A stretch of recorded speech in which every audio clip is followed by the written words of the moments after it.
है आप और आपका परिवार जबरदस्त और उम्दा होगा। आज की यह वीडियो प्रमुख रचनाओं पर आधारित हिंदी साहित्य को पूरा कवर करेंगे मात्र 15 से 20 मिनट के अंदर। और उम्मीद है कि इन रचनाओं से एग्जाम में जितने क्वेश्चन बनेंगे, यहाँ साहित्य से जितने क्वेश्चन बनेंगे, वो इस वीडियो में आपको निचोड़ में मिलने वाला है। तो उठाइए कलम और कंसंट्रेशन के साथ यह 15 मिनट अपने स्वर्णिम कलम से अपने भविष्य को लिख डालिए। तो चलिए पहले बात करते हैं सुमित्रा नंदन पंत की। बहुत डर लगता है आपको रचनाओं से, आज ये डर खत्म होने वाला है। सुमित्रा नंदन पंत की कुछ 5 रचनाएं हैं, जिनमें 4 रचनाओं को सबसे ज्यादा एग्जाम में पूछा जाता है। कला और बूढ़ा चांद, चिदंबरा, युगांत और स्वर्णधूलि। बिल्कुल डेकोरेटेड नोट्स बनने चाहिए कि देखिए सुमित्रा नंदन पंत की जो प्रमुख रचना है एग्जाम में सबसे ज्यादा पूछी जा रही है आजकल। चिदंबरा तो बहुत बार पूछी गई है। कला और बूढ़ा चांद इस समय नया ट्रेंड है। किसकी है? सुमित्रा नंदन पंत की है। चिदंबरा किसकी रचना है? सुमित्रा नंदन पंत की है। एक बात और बता दें, सुमित्रा नंदन पंत को हिंदी का प्रकृति का सुकुमार कवि कहा जाता है, यानी हिंदी में प्रकृति का सुकुमार कवि। तो क्वेश्चन में कभी कभी आ जाता है कि प्रकृति का सुकुमार कवि किसे कहा जाता है हिंदी साहित्य में, तो पंत जी हैं, यह भूलना नहीं। युगांत किसकी रचना है? पंत जी की है। स्वर्णधूलि किसकी रचना है? पंत जी की है। एक क्वेश्चन बहुत पूछा जाता है पल्लव, जो पहले ट्रेंड में रहा है, आजकल उसे नहीं पूछा जा रहा। अगर लिखना है तो पल्लव को और लिख लो, कला और बूढ़ा चांद, चिदंबरा, युगांत, स्वर्णधूलि और पल्लव। और एक क्वेश्चन ये रहेगा प्रकृति का सुकुमार कवि। नेक्स्ट बात करेंगे रामधारी सिंह दिनकर की कुछ 7 से 8 रचनाएं, जिसमें देखिएगा पहली स्लाइड में यहाँ पर बहुत ये जितनी भी 4 रचनाएं आपको दिख रही हैं, इनका इतना ट्रेंड रहा एक समय कि एग्जाम में हर बच्चे से एक क्वेश्चन पूछा गया। अब देखिए यहाँ पर अगर मैं बात करूं रामधारी सिंह दिनकर की, तो एक क्वेश्चन पहले बनेगा कि हिंदी का द्वितीय राष्ट्रीय कवि किसे कहा जाता है? हिंदी का द्वितीय राष्ट्रीय कवि रामधारी सिंह दिनकर को कहा जाता है। रामधारी सिंह दिनकर की रचनाओं में उर्वशी एक बहुत अहम रचना है, जिसके लिए इन्हें पुरस्कार भी मिला है। रामधारी सिंह दिनकर की रचनाओं में हुंकार एक अहम रचना है, रेणुका एक अहम रचना है, कुरुक्षेत्र भी बहुत जबरदस्त रचना है, जिसका आजकल एग्जाम में ट्रेंड बना हुआ है। तो उर्वशी, हुंकार, रेणुका, कुरुक्षेत्र ये किसकी रचनाएं हैं? रामधारी सिंह दिनकर की रचनाएं हैं। लेकिन अगर नए जमाने की मैं बात करूं दोस्तों, तो यहाँ पर ये रचनाओं में से एक रचना यहाँ से सबसे ज़्यादा पूछी जा रही है और एक रचना यहाँ से सबसे ज़्यादा पूछी जा रही है। तो 4 रचनाएं और दिनकर जी की जानते हैं। संस्कृत के 4 अध्याय किसकी रचना है? तो रामधारी सिंह दिनकर की है। परशुराम की प्रतिज्ञा किसकी रचना है? तो रामधारी सिंह दिनकर की रचना है। रेती के फूल किसकी रचना है? बहुत बार क्वेश्चन पूछा जा चुका है, ये हो सकता है आने वाले एग्जाम में आपको ट्रेंडिंग में मिल जाए, तो रामधारी सिंह दिनकर की है। और रश्मि रथी एक टॉप लेवल की रचना है, जो दिनकर साहब की रचना है। दोस्तों मैं जितनी भी रचनाएं बताऊंगा इससे बाहर कुछ नहीं आने वाला है, बस मल्टीपल टाइम रिवीजन कर लेना। जयशंकर प्रसाद की मैं अगर बात करूं, तो जयशंकर प्रसाद से जो क्वेश्चन बनता है वो क्या बनेगा कि आधुनिक कविता के सुमेरु किसे कहा जाता है? आधुनिक कविता के सुमेरु कहा जाता है जयशंकर प्रसाद को। जयशंकर प्रसाद छायावाद के जनक भी हैं, इसलिए आपको याद रखना है कि छायावाद का जनक किसे कहा जाता है? जयशंकर प्रसाद को ही कहा जाता है। इनकी प्रमुख रचनाओं पर जरा हम गौर करते हैं तो 2 स्लाइड में जानेंगे, क्योंकि जयशंकर प्रसाद एक बड़ा नाम है। जयशंकर प्रसाद में पहली रचना आपको लिखनी है तितली और कंकाल। तितली और कंकाल किसकी रचना है? प्रसाद जी की रचना है। ठीक है, तितली एक अलग रचना है और कंकाल एक अलग रचना है। तितली अगर आए तो जयशंकर प्रसाद मारेंगे, कंकाल आए तो जयशंकर प्रसाद मारेंगे। स्कंदगुप्त किसकी रचना है? तो स्कंदगुप्त जयशंकर प्रसाद की रचना है। अच्छा, इसके साथ ही साथ चंद्रगुप्त और याद रख लो। चंद्रगुप्त मैंने यहाँ पर लिखी है, देखिए यहाँ पर लिखी है, तो स्कंदगुप्त के साथ नीचे चंद्रगुप्त और लिख लीजिएगा, जो आपको याद करने में बड़ी आसानी रहेगी। स्कंदगुप्त, चंद्रगुप्त जयशंकर प्रसाद की रचनाएं हैं। अजात शत्रु जयशंकर प्रसाद की रचनाएं हैं। ठीक है ना, जितने भी महान योद्धा हैं जैसे स्कंदगुप्त, चंद्रगुप्त, अजात शत्रु है ना, ये क्या है? ये महान योद्धा, ये सभी रचनाओं को लिखने वाले जयशंकर प्रसाद हैं। चित्राधार हमें कभी कभी लगता है महादेवी वर्मा की रचना है, जी नहीं, चित्राधार महादेवी वर्मा की नहीं है, जयशंकर प्रसाद की, इसलिए इसको आजकल ट्रेंड में माना जा रहा है। अगली स्लाइड में कामायनी एक क्या है? कामायनी एक महाकाव्य है। बहुत बार पूछा जाता है कि कामायनी है क्या, तो कामायनी एक महाकाव्य है। आंसू किसकी रचना है? तो आंसू दोस्तों किसकी रचना है? जयशंकर प्रसाद की रचना है। तो ये आपको याद रखना है, छायावाद के पितामह जयशंकर प्रसाद। चंद्रगुप्त मैंने लिखा दिया है। झरना की मैं बात करूं तो झरना भी किसकी है? ऐसे याद कर लो कि भाई तितली, कंकाल और झरना। देखो तितली, कंकाल और झरना, अगर झरना और चित्रधारा को, यानी देखिए चित्रधार, धार, झरना, पानी, इस तरीके के सभी वर्ड क्या हैं? जयशंकर प्रसाद के हैं। ऐसे आपको याद कर लेना है। रामचंद्र शुक्ल की मैं बात करूं, यदि आप पहली बार हैं गुरुजी वर्ल्ड एग्जाम स्टडी प्लेटफॉर्म पर, तो चैनल को सब्सक्राइब करें, हर शेरनी, क्योंकि बिल्कुल मैं सुबह 9 बजे अल्टरनेट मैथ और अल्टरनेट हिंदी चला रहा हूं। ठीक है, 0 से चला रहा हूं और सभी सब्जेक्ट पर नजर है। एक एक कॉन्सेप्ट, पूरा बेसिक से कॉन्सेप्ट और पूरा टॉप लेवल तक का कॉन्सेप्ट एक ही वीडियो में मिलता है सुबह 9 बजे। याद रहे हर बहन हर भाई, पूरे डिटेल में हम नोट्स बनवा रहे हैं। प्लेलिस्ट आपको नीचे मिल जाएगी। चैनल को सब्सक्राइब इसलिए करें क्योंकि सिलेक्शन वाकई में लेना है अगर ईमानदारी से। तो रामचंद्र शुक्ल की रचनाओं में रस मीमांसा, जायसी ग्रंथावली, त्रिवेणी। रामचंद्र शुक्ल को कहा जाता है मुनि मार्ग के हिमायती। मुनि मार्ग का हिमायती कवि किसे कहा जाता है? रामचंद्र शुक्ल को कहा जाता है।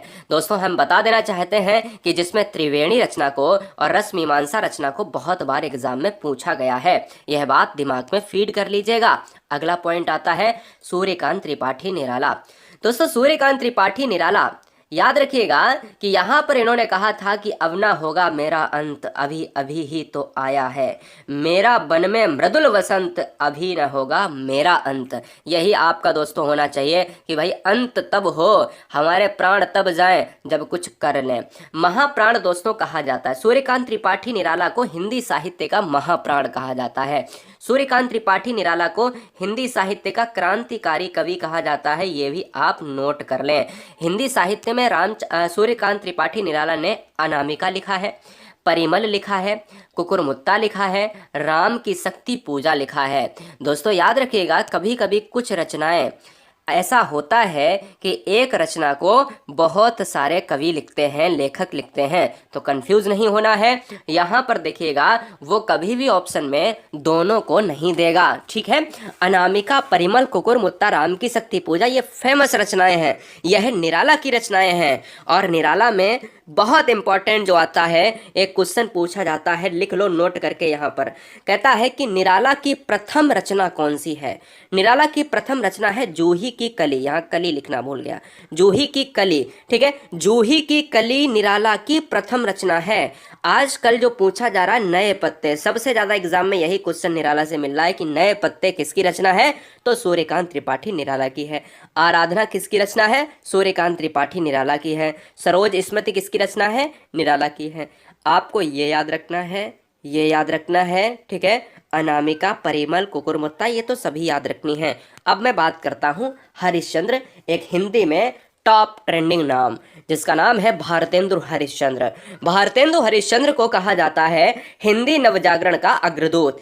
हिंदी नवजागरण का अग्रदूत क्यों कहा जाता है? क्योंकि दोस्तों हिंदी को एक नई दिशा दी है। हिंदी को एक नई दिशा देने वाले कौन हैं? तो भारतेंदु हरिश्चंद्र।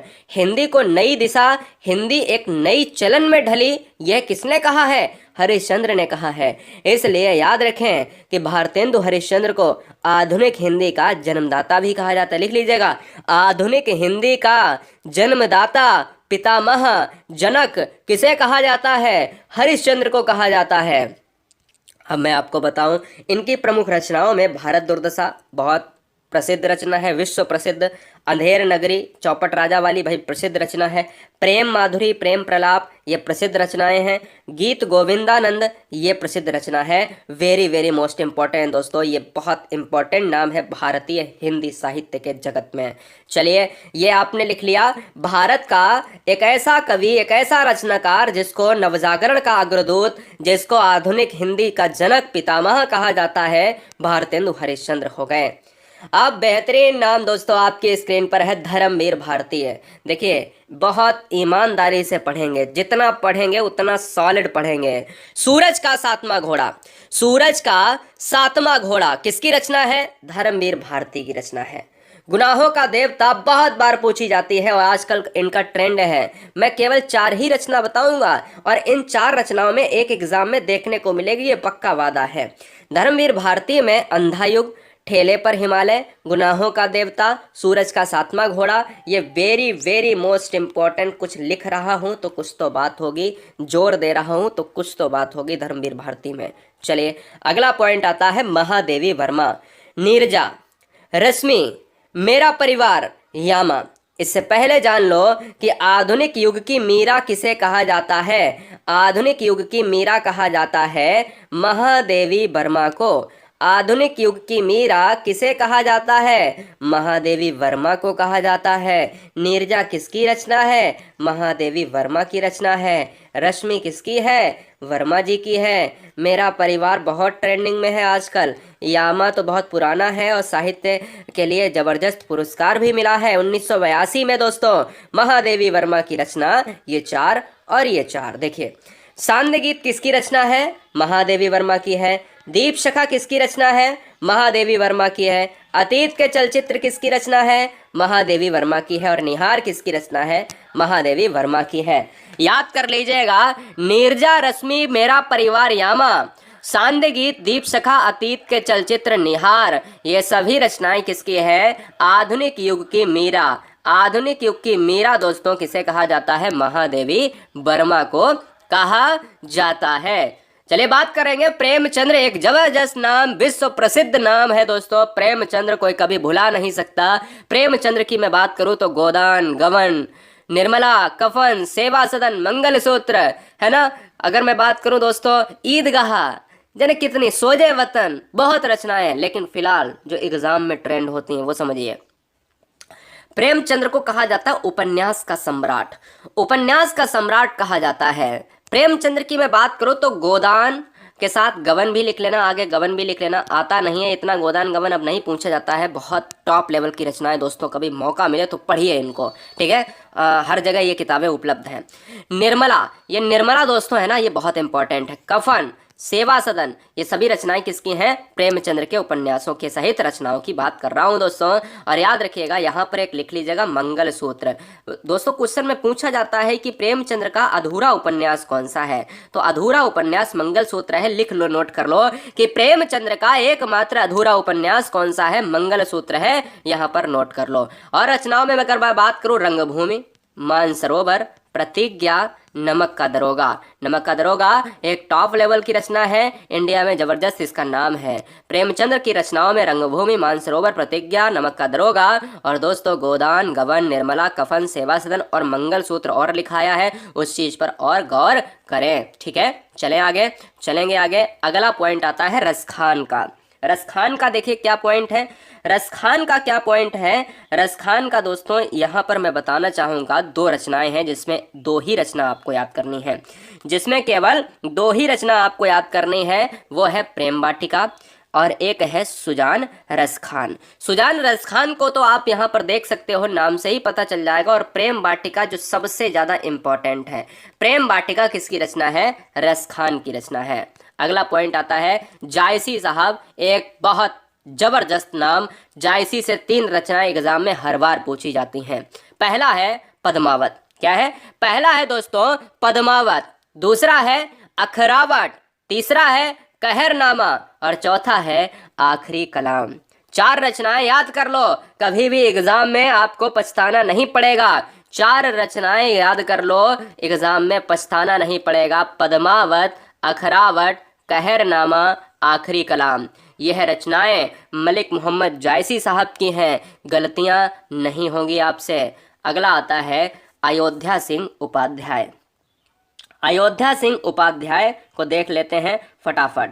फिर इसके बाद 1 2 3 4 5 6 लोगों की रचनाएं और जानूंगा जो एग्जाम में सबसे ज्यादा पूछी जाती हैं। अदखिला फूल, अदखिला फूल, प्रिय प्रवास, रस कलश, वैदेही वनवास। उससे पहले आपको बता दूं अयोध्या सिंह हरिऔध, क्वेश्चन में कभी कभी ये भी पूछा जाता है हरिऔध किसका पूरा नाम है, हरिऔध किसका उपनाम है। हरिऔध दोस्तों अयोध्या सिंह जब ऑप्शन में हो तो लॉक कर देना, पूरा नाम लिख लीजिएगा। कवि सम्राट किसे कहा जाता है, तो अयोध्या सिंह हरिऔध को कहा जाता है। हरिऔध किसे कहा जाता है, अयोध्या सिंह को कहा जाता है। अधकिला फूल किसकी रचना है, हरिऔध की रचना है। प्रिय प्रवास किसकी रचना है, हरिऔध की है। रस कलश हरिऔध की। वैदेही वनवास, ये वेरी वेरी मोस्ट इंपॉर्टेंट दोस्तों है, प्रिय प्रवास वैदेही वनवास, एक साथ याद कर लीजिए। सुभद्रा कुमारी चौहान की मैं बात कर लेता हूं, जानिएगा। सुभद्रा कुमारी चौहान से स्टार लगा लो ये, स्टार लगा लो ये और स्टार लगा लो ये, तीन रचनाएं बहुत पूछी जाती हैं। झांसी की रानी, बोला नहीं, कहते ना बुंदेलों और इस तरीके की कल पंक्ति मैंने रात्रि के 8 बजे कराई थी, है ना। चलो यहाँ पर मैं बात कर लूँ, जब भी कहीं भी झांसी वाली रानी का जिक्र हो किसी पंक्ति में तो तुम्हें हमेशा सुभद्रा कुमारी चौहान का नाम याद आना चाहिए। मुकुल किसकी रचना है, मुकुल भी सुभद्रा कुमारी चौहान की रचना है। त्रिधारा किसकी रचना है, चौहान की रचना है। बिखरे मोती किसकी रचना है, चौहान की रचना है, यह याद रखो दोस्तों। एग्जाम के लिए सूरदास इंपॉर्टेंट है। सूरदास ने अपनी सभी रचनाओं में वात्सल्य रस का यहाँ पर जिक्र किया है, इसलिए सूरदास को वात्सल्य रस, हमेशा वात्सल्य रस का सम्राट कहा जाता है। सूरदास को अष्टछाप का जहाज कहा जाता है। सूरदास को भावाधिपति कहा जाता है, यह बात याद रखना है। सूरदास याद रखें, सूरदास ने सूर सागर लिखी है, सूर पच्चीसी लिखी है, सूर सारावली लिखी है और साहित्य लहरी लिखी है। ठीक है, यह याद आपको रखना है। ठीक है, यह याद आपको रखना है। वीआईएमपी पॉइंट है कि क्वेश्चन में ये वाला पॉइंट बहुत पूछा गया है, ये 2 पॉइंट बहुत पूछे गए हैं। ये इनके क्या है, यह इनके उपनाम हैं। कभी भी आपको पछतावा नहीं होगा, याद कर लें।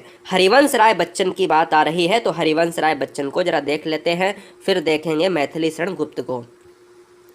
हरिवंश राय बच्चन को कहा जाता है हालावादी कवि। याद रखें, ये क्वेश्चन एग्जाम में आजकल कहीं ना कहीं 5 से भी ज्यादा बार पूछा जा चुका है। पिछले 7 सालों में 5 बार क्वेश्चन आ चुका है, तो अब क्या चाहिए बताइए। आने वाले साल में यानी आने वाले इसी एग्जाम में आपके ये क्वेश्चन पूछा जा सकता है। हरिवंश राय बच्चन की मैं बात करूं तो हालावादी कवि कहा जाता है।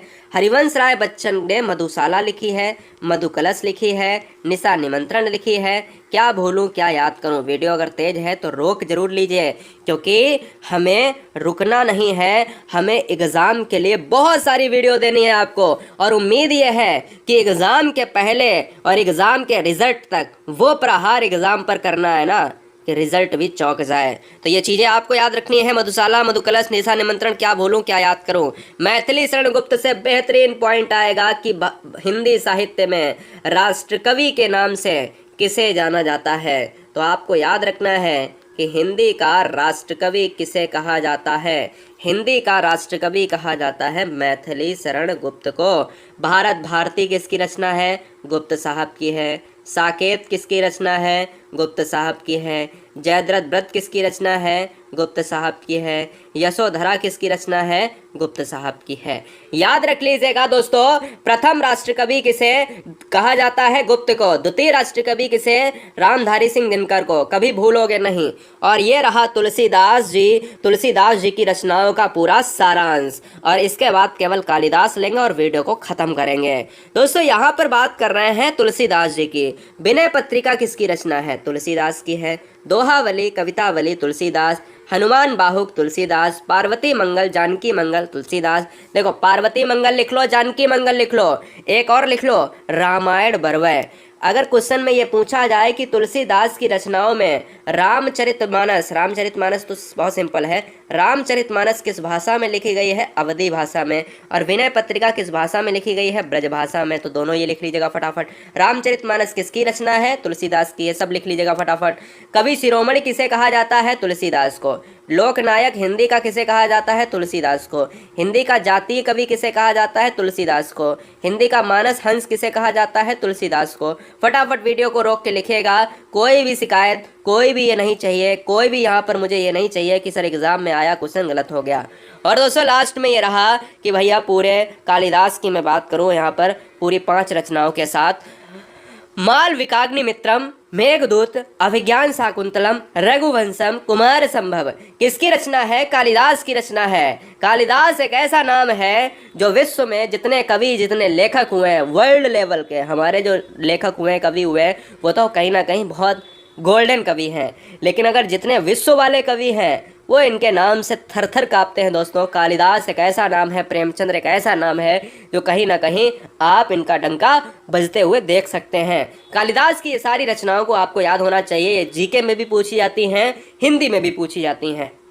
ठीक है, बताइए यहाँ पर 1 2 3 4 5 6 7 8 9 10 11 12 13 14 15 16 17 18 19 20 21 22 23 24 25 26 27 28 29 और 30 31 32 33 34 35 36 37 38 39 और 40 41 42 43, इसके साथ 44 45 46 47 48 49 50 51 52 53 54 55 56 57 58 59 60 61 62 63 64 65 66 67 68 69 70 71 72 73 74 और 75 76 77 78 79 80 81 82 83 84 85 86 87 88 89 90 91 92 93 डॉट डॉट करते रहो, क्योंकि उपनाम से लेकर और जितनी भी रचनाएं हैं वो सारी रचनाएं यहीं से पूछी जाएंगी। उपनाम वाले क्वेश्चन तो यहाँ से बनेंगे। और दोस्तों याद रखें कि पंत जी से लेकर सूरदास, कालिदास तक रचनाओं का पूरा सारांश एक वीडियो में, तो क्यों ना यह वीडियो हर जगह फैला दी जाए।